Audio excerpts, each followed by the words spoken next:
आज हमारे साथ हैं सचिन सर और कुछ हमारे सवालों का ये जवाब देंगे। सचिन सर, आपका बहुत स्वागत है। जी जी।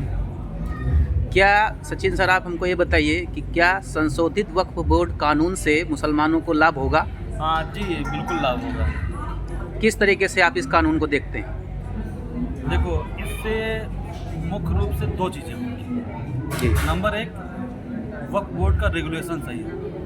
जी और जब रेगुलेशन सही होगा तो वक्फ में कौन सी प्रॉपर्टी आ रही है, किसकी आ रही है, कैसे आ रही है, और अभी जो इस वक्फ की ज़मीन है इसको कौन यूज कर रहा है, इसकी इनकम क्या है, इसकी इनकम को गरीब मुसलमान पे खर्च किया जा रहा है कि नहीं खर्च किया जा रहा है, इस सब की जानकारी अपडेट होगी और मुसलमान ये जान पाएगा कि वक्फ की प्रॉपर्टी को कैसे हम अपने लिए यूज कर सकते हैं, कैसे हम आवेदन कर सकते हैं। जी सर। और जो ज़मीन वक्फ को दी गई है उसमें अब तक कितने गरीब मुसलमानों को फ़ायदा पहुंचाया गया है। ठीक, अच्छा, ये तो फ़ायदा एक सवाल और मेरा आपसे हाँ कि क्या अभी तक इस कानून से कोई फ़ायदा मुसलमानों को हो रहा था कि नहीं हो रहा था? हाँ, मुसलमानों को तो फ़ायदा हो रहा था, लेकिन कौन से मुसलमानों को? जो उच्च वर्ग के हैं, इनको अशरफ बोलते हैं।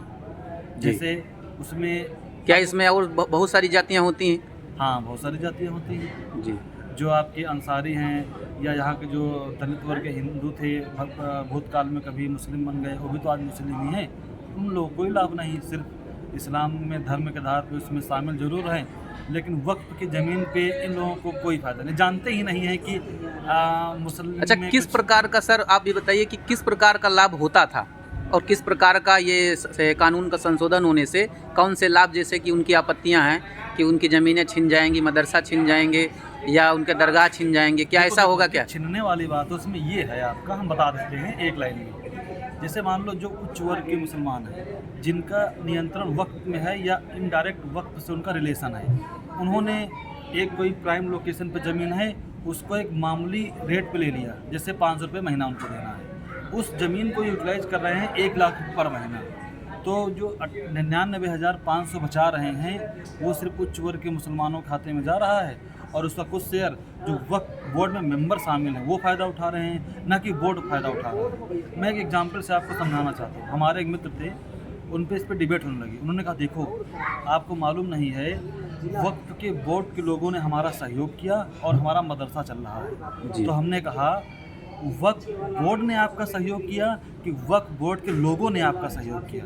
अगर वक्फ बोर्ड ने आपका सहयोग किया है तो अच्छी बात है, क्योंकि बोर्ड में पैसा आया, उसने आपका सहयोग किया है। जी। लेकिन अगर वक्फ बोर्ड के लोगों ने आपका सहयोग किया है, इसका मतलब वक्फ बोर्ड की ज़मीन का गलत तरीके से यूटिलाइज करके जो पैसा उनके पास आया है उसी का थोड़ा सा आपको उसका अनुचित तरीके से लाभ मिल गया, तरीके से आपको लाभ दे रहे हैं। जी जी। तो लाभ कम लोगों में आ रहा है।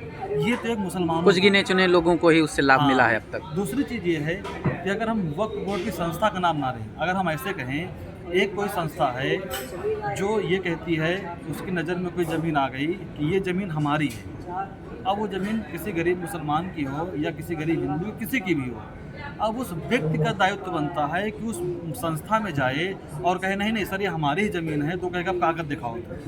कागज़ तुम्हीं को दिखाना है, फिर वही निर्णय भी लेगी कि हाँ आपकी ज़मीन है कि नहीं है। जी जी। अगर ये बात आप नॉर्मल एक संस्था के बारे में सोचो, वो लोग गलत है, ऐसे कैसे हो सकता है? संस्था ही कहे कि ये जगह हमारी है और संस्था ही न्यायालय का काम करे कि नहीं नहीं आपकी है कि नहीं है। तो अगर ये प्रावधान मतलब खुद ही चौकीदार और खुद ही मालिक दोनों ही हैं। मालिक, तो आप न्याय कैसे हो पाएगा? इस नियम से गरीब मुसलमान भी पीड़ित है, हिंदू भी पीड़ित है, ईसाई भी पीड़ित है, सभी लोग पीड़ित हैं। पुरखों का घर है, किसी प्राइम लोकेशन पे है, अब वो कागज़ लेके भटक रहा है, लेकिन वक्फ बोर्ड के न्यायालय ने कह दिया है कि आपका नहीं है, कहीं नहीं सुनी जा रही है। इसका एग्जाम्पल आप केरल में देख सकते हो। वहाँ एक लोकेशन है, मैं अभी नाम उसका नहीं आइडेंटिफाई कर पा रहा हूँ, 600 ईसाई घर बने हुए हैं जिनको वक्फ बोर्ड ने कह दिया है हमारा है। अब डॉक्यूमेंट्स ईसाइयों के पास हैं, लेकिन प्रोविज़न क्या है कि वक्फ की हो गई, वक्फ ने एप्लीकेशन राज्य सरकार को दे रखा है कि ज़मीन को खाली कराया जाए, वो हमारी है। तो रेगुलेशन ना होने से वक्फ बोर्ड का जो यूज होना चाहिए नहीं हो पा रहा है। जैसे अब कहो कि आप हवाई बातें कर रहे हो, इसका लाभ भविष्य में हम कैसे जान पाएंगे होगा कि नहीं होगा? तो हमें 70 साल का भी मूल्यांकन करना चाहिए ना, कि 70 साल में हमने अगर ये प्रावधान दे के दिए तो वक्फ बोर्ड ने क्या क्या लाभ दिया। जैसे अभी तक वक्फ बोर्ड ने कितने अस्पताल बनाए हैं जहाँ पे गरीब मुसलमानों का या अन्य लोगों का इलाज होता है। तो आपको क्या लगता है कि संशोधित कानून से ये सब हो पाएगा और हाँ, बिल्कुल हो जो लाभ पाएगा। नहीं मिल रहे थे अब तक वो इसलिए मिलेंगे लाभ इस समुदाय को? पाएगा। हाँ, अब देखो कानून आने के बाद में इम्प्लीमेंटेशन के लिए समय तो हमें देना होगा ना। जी बिल्कुल। अगर इस इम्प्लीमेंटेशन से लाभ हमें दिखता नहीं दिख रहा है तो हमें और कड़े संशोधन करने पड़ेंगे। हाँ, यदि कोई कमी हमको दिखती है इसमें, लेकिन हमें तो उसके इस तरह के संशोधन के लिए आगे भविष्य में क्या इस नए वाले बिल में कोई प्रावधान किए गए हैं? अब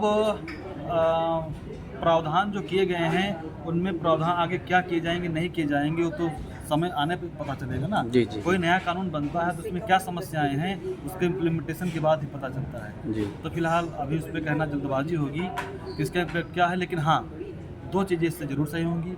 एक जो मुफ्त की रेवड़ी खा रहे हैं वो बंद होगा। अब उनको बताना पड़ेगा ये ज़मीन का हम रेंट कितना दे रहे हैं और वक्फ बोर्ड कितना दे रहे हैं। हाँ, दूसरा, जो ज़मीन पूरा कब्जा किए हुए उनको बताना पड़ेगा हमने कैसे लिया, वक्फ बोर्ड में कैसे आई या वक्फ बोर्ड से हमने कैसे लिया। और तीसरा ये होगा कि जिन पे दावे किए जा रहे हैं उनकी भी जांच होगी कि वक्फ बोर्ड की है कि नहीं। जी सचिन सर बहुत बहुत धन्यवाद आपका। आपसे बात करके हमको बहुत हमें खुशी बहुत हुई। अच्छा लगा। आपने बहुत अच्छा एक्सप्लेन किया इस कानून के बारे में। धन्यवाद सर।